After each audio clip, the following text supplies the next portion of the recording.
Ni hao, pessoas, tudo bem com vocês? Muita gente veio me questionar a respeito da Lei de Unidade Nacional, que entrou em vigor aqui na China dia 1º de julho, na quarta-feira. Claro, gerou muitas críticas na mídia ocidental, né? É de esperado. E de acordo com o governo chinês, essa nova lei tem o objetivo de fomentar a consciência da comunidade para a nação chinesa e promover a construção de uma comunidade para a nação chinesa. Os princípios chaves dessa lei são a igualdade étnica, proibição de separatismo e o desenvolvimento compartilhado. É claro, né, que tem bastante coisa dentro desses 3 itens e a gente vai dar uma esmiuçada nisso agora, porque basicamente o que eu vi foi a mídia brasileira repetindo muita coisa da Associated Press ou da French Press, que são 2 redes de notícias que criam notícias e no fim muita gente só copia. Então vamos dar uma olhada aqui no que fala justamente a China a respeito disso. Um alto parlamentar chinês se opôs veementemente às alegações de algumas organizações estrangeiras de que a sua lei de unidade étnica e promoção do progresso visa assimilar minorias étnicas. Bayan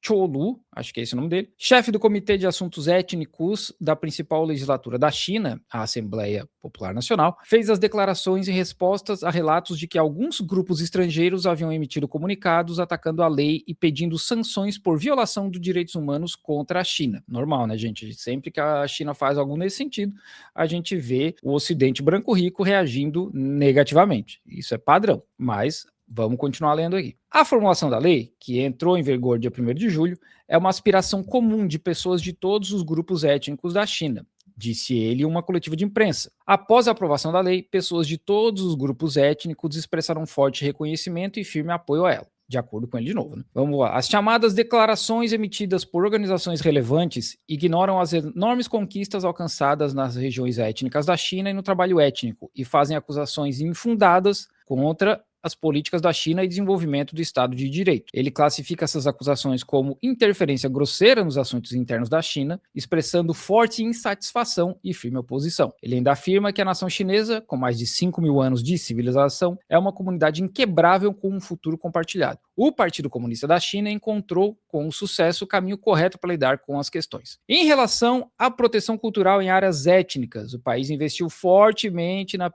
preservação de sítios de patrimônio cultural, como o Palácio Potala, o Templo Lhasa, Jokan em Lhasa, Tizan e Norbunglika, também conhecido como Palácio de Verão de Lhasa. Entretanto, mais outros locais aqui, né? Dos 45 itens chineses inscritos na lista de patrimônio cultural e material da Unesco. Bom, eles vão falar um monte de coisa aqui, mas já vamos começar pela primeira parte, que é a questão das línguas. Uma coisa que essa lei vai fazer agora é a obrigatoriedade do ensino do chinês, mandarim, né? Que é a língua oficial da China, oficial para, por exemplo, o Xi Jinping, né? Porque hoje, em Xinjiang e no Tibete, é possível ter aulas de matemática, física, geografia, biologia em tibetano, em uigur, em cazaque.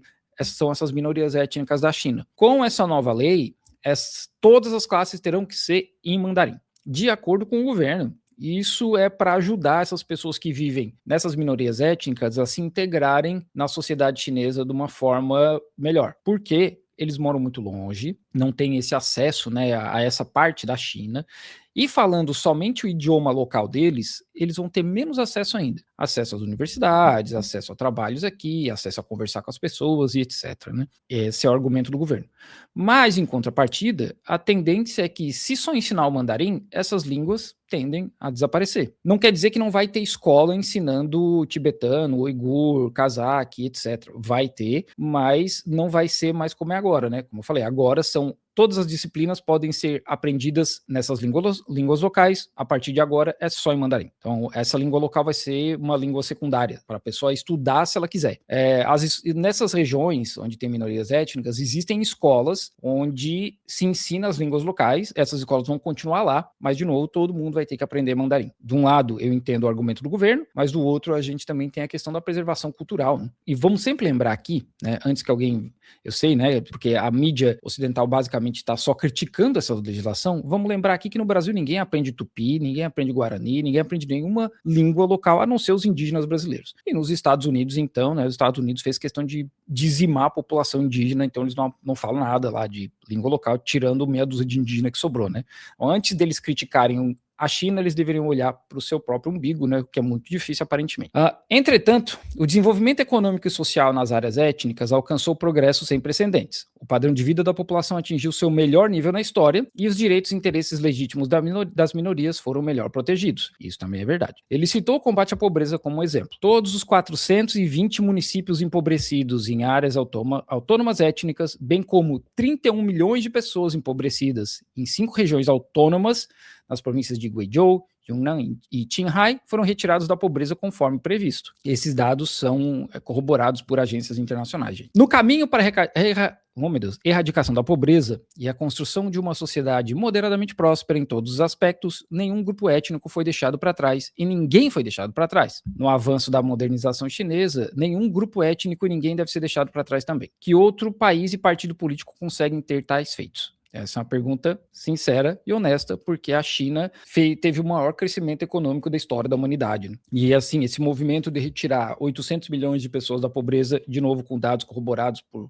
FMI, Banco Mundial, etc., também é o maior movimento social esqueci a palavra, como é que chama, né? Quando a pessoa sai da pobreza para um outro nível, é o maior da história da humanidade. O funcionário afirmou que educação, assistência médica, transporte, abastecimento de água, eletricidade e outros serviços públicos básicos, bem como infraestrutura, em regiões étnicas melhoraram significativamente. Bom, a gente está vendo aqui um texto que, basicamente, ele não fala muito dos problemas que foram apontados nessa lei de unidade nacional. Por que um outro problema? É a questão que muita gente aponta, né, de que tem que amar o partido e meio que idolatrar o partido. E isso não é bem o que está escrito na lei, a lei não fala isso, né? A lei fala lá que os pais têm a obrigação de ensinar o que o partido fez pela China, porque a gente tem que ser honesto, a China é o que ela é hoje por conta do Partido Comunista da China.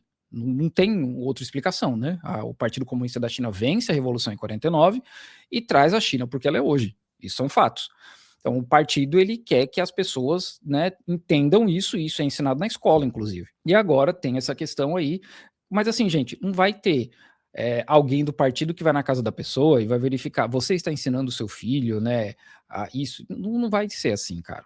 Não é, sabe, não é dessa forma, né? Tá ali na lei, mas não é uma parada que o partido vai controlar as pessoas, não é o 1984, que tem uma televisão dentro de casa, com câmera, e você está estudando. Não, gente, sabe, isso não vai acontecer, tá? Essas conquistas históricas e práticas comprovam plenamente que o caminho da China para lidar com questões étnicas com características chinesas está correto. Ele disse que a Lei de Unidade Étnica e Promoção do Progresso constrói uma estrutura institucional sistemática, clara e eficiente. A lei é um resumo, em termos legais, da experiência bem-sucedida da China. Os esforços da China baseados na lei para promover a unidade étnica e o progresso não só beneficiam seu próprio povo, como também fornecem sabedoria e uma abordagem chinesa para países de todo o mundo no tratamento de questões étnicas, afirmou ele. Então a gente volta nesse ponto aí de que eles falaram um monte de coisa aqui, mas os principais pontos de crítica não estão respondidos ali, né? Uma outra crítica é da extraterritorialidade, porque a China trata ali de ações terroristas. Todo país tem isso. Quer dizer, não todo, mas boa parte dos países desenvolvidos do mundo tem alguma coisa com relação a combate ao terrorismo. E ali, nessa lei, menciona alguma coisa a respeito de extraterritorialidade. Isso significa que a China agiria contra chineses que estão fora da China, mas que trabalham para tentar dividir a China, por exemplo. Vamos dizer o Dalai Lama. É só um exemplo, tá? Porque é um exemplo mais comum, a China não vai fazer nada contra ele, mas é um exemplo que é mais fácil da gente entender. O Dalai Lama trabalha ativamente com o governo dos Estados Unidos para separar o Tibete da China. O governo da China entende isso como uma forma de separatismo, secessão, e dependendo do que for usado para esse processo, eles podem entender como terrorismo e agir de alguma forma contra essas pessoas fora da China, contra o Dalai Lama. Isso é só um exemplo. Tá? Não fica muito claro na lei o que será feito nesse caso, porque tem muita gente fora da China, tem muito chinês fora da China que é abertamente contra o partido, e, gente, aqui dentro tem gente que é contra o partido, tá? Isso é comum, não é? Vocês não imaginem que é uma parada assim, nossa senhora, é comum. E dentro do próprio partido, inclusive, tem vários grupos, né? Tem gente que é contra o Xi Jinping, abertamente. Então, o partido não é uma coisa só, não é um bloco unido numa direção só, tem muita briga interna. Então tem muita gente fora da China que vai, né, tratar de alguns temas aí chineses e que são contra, que quer a independência de Taiwan, Hong Kong, etc. O que a China vai fazer com essas pessoas? Até o momento a gente não sabe. Mas aí a gente volta no ponto que o FBI tem delegacia em mais de 60 países. Só o FBI, tá? A CIA ninguém sabe quantas agências, quantos escritórios eles têm ao redor do mundo. E os Estados Unidos, volta e meia, prendem pessoas, não só americanos, né? A gente tem que lembrar que em Guantánamo tem estrangeiros presos até hoje por conta do 11 de setembro. Que foi em 2001, nós estamos em 2026, faz 25 anos que tem gente presa lá. Então, se a China, em algum dia, em algum momento, prender um cidadão chinês, porque eles acham que esse cidadão está trabalhando para a separação da China, é um cidadão chinês, né? O que os Estados Unidos vai querer apontar? Tá errado? Os Estados Unidos literalmente tem hoje lá o Eduardo Bolsonaro trabalhando lá, de alguma forma, contra o governo brasileiro? O Flávio Bolsonaro foi lá pedir para tarifar o governo do Brasil. O que os Estados Unidos vai poder falar, né, cara? Não pode, né? E assim, a Europa, então, menos ainda. Então, o problema é qual que é o limite dessa legislação que, por enquanto, né, ninguém sabe.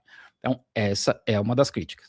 Então, os principais pontos seria essa questão de amar o partido, porque as pessoas acreditam que isso vai criar um sentimento de ideologia, desculpa, ideologia não, porque ideologia todo mundo tem, né? Esse sentimento de louvar e criar uma imagem e tal, e eu duvido que seja assim, porque já muita coisa do que está nessa lei já existe na China hoje.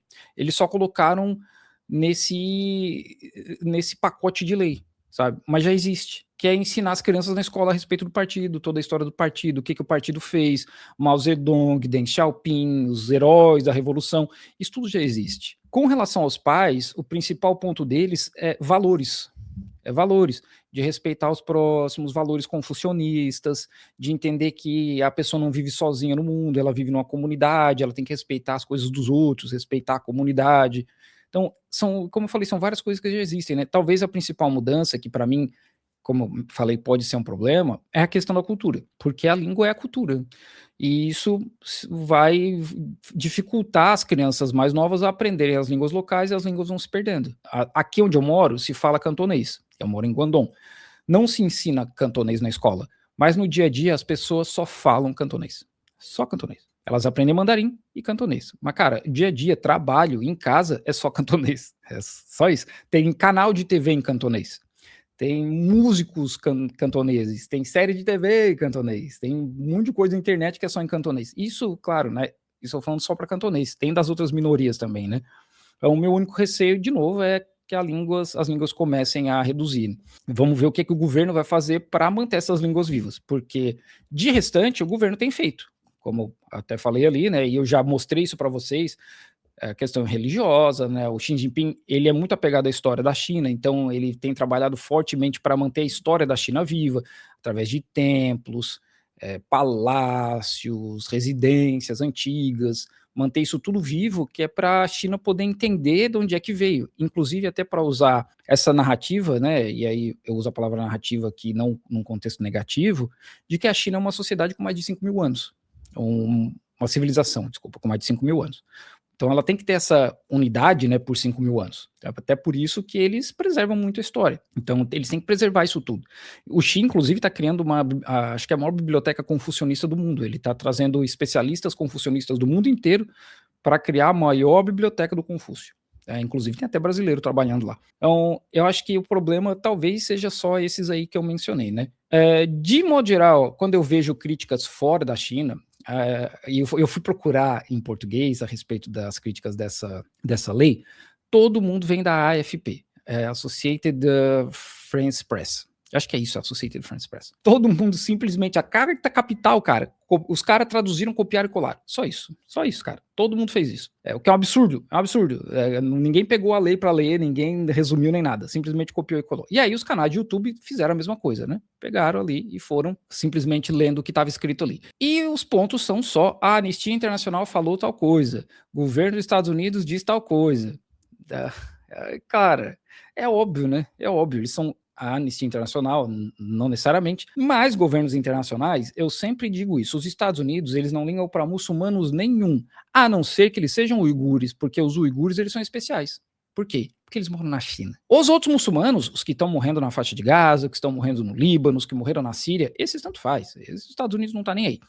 Quando o Trump, né, impediu a entrada de muçulmanos lá em 2019, acho. Não, bicho, não tem problema. 17, 18, é uma parada assim, né? Não, agora o uigur não. O uigur é especial, gente. O uigur ele tem que ser protegido. Por quê? Porque ele mora dentro da China. E os Estados Unidos, eles têm a mão direta no movimento separatista uigur. Então é óbvio que eles vão criticar isso aí. Os Estados Unidos têm dinheiro e a mão direta no movimento separatista do Tibete. Então é óbvio que eles vão criticar. A família do Dalai Lama recebe dinheiro da CIA ou do Congresso dos Estados Unidos, eu acho que hoje já não é mais a CIA, né? Até hoje. Até hoje eles bancam a família do Dalai Lama. Então é óbvio, né, que eles vão falar, olha, tá errado. Aí Taiwan e Hong Kong, então nem se fala, né? Os Estados Unidos colocou dinheiro nos protestos de Hong Kong em 2019 e os Estados Unidos financiam armamento para Taiwan e continuar esse movimento separatista contra a China. Então é óbvio que se a China faz uma lei dessa, eles vão criticar. Porque, de novo, eles se importam muito com as minorias étnicas, mas é porque elas moram na China. Se for minoria étnica em país que pode ser invadido por eles, aí tanto faz. Aí não tem problema, né? Tem aquele relatório que foi lançado esse ano de que cerca de 38 milhões de pessoas morreram por conta das sanções dos Estados Unidos. Esses aí não tem problema. Agora os uigur chinês não. Esses não podem encostar a mão, né? A China não pode fazer nada. Tá aí, né? Muita gente me questionou, porque, claro, tem um monte de coisa saindo aqui. Eu acho que é sempre importante a gente tentar trazer os dois lados, né? Porque senão a gente pega uma mídia que é extremamente enviesada, que é extremamente anti-China, que é justamente as três. Existem três agências de notícia: a Reuters, a Associated Press e essa France Press, tá? Eles são, obviamente, extremamente enviesados anti-China, que são americanos e europeus. Então não vai sair nada de positivo dali, né? Eles nunca vão tentar enxergar algo positivo. Então é importante a gente trazer os dois lados para a gente ver, olha, existe esse problema mesmo, né, de que talvez a língua local com o tempo desapareça, existe. Mas, pô, a gente também tem que pensar na integração desse povo no restante da sociedade chinesa. Tem que pensar nisso também. Então, acho que é importante os dois, né? Porque isso é um problema que acontece no Brasil hoje também. Como integrar as sociedades indígenas na sociedade brasileira, sem perder as características deles, sem perder a cultura deles. Então, acho que é importante ter os dois lados, né? E, claro, né, sempre vai ter algum problema. Em algum momento vai ter um problema. Só que a gente não pode ver só o problema, né? A gente tem que tentar analisar por um ponto de vista não tão polarizado. Todo mundo tem um viés, todo mundo tem uma ideologia, todo mundo vai enxergar mais para o seu lado do que para o outro, mas a gente tem que tentar trazer, né, o nosso ponto de vista um pouco mais para um centro, assim, sem ser tão, né? E tentar enxergar o que dá para fazer dos dois lados, um caminho, não digo uma terceira via, porque essa expressão não é muito saudável, mas um meio termo, né, para que a gente consiga todo mundo sair ok disso aí. Então, gente, tá aí meu vídeo sobre a Lei da Unidade Nacional. Deixa aí o like, né? Aquele esquema, né, gente? Vocês têm que assistir o vídeo até o fim, porque senão o YouTube penaliza o canal. Infelizmente, essa é a nova realidade do YouTube hoje. Tem que assistir até o fim, dar like, comentar. Diz aí no comentário o que vocês acham, né? Principalmente dessa questão das línguas, ou até da questão porque os pais têm que ensinar sobre o partido e tal. Compartilha, né? Porque tem muita gente que veio me questionar, então se você souber, né? Compartilha e bota nos grupos de WhatsApp os vídeos, pega mais outros vídeos aí, compartilha também, me ajuda o canal a crescer, que falta só 8 mil para a gente chegar em 300 mil inscritos aqui no Durantistão, beleza? E neste momento, tá? Neste momento, eu estou conversando com alguém para ir para o Irã, neste momento. Então, se inscreve aí, 40% de vocês não são inscritos, vocês querem ver como é que tá o Irã? Vocês se inscrevem aí que vocês vão ficar sabendo depois.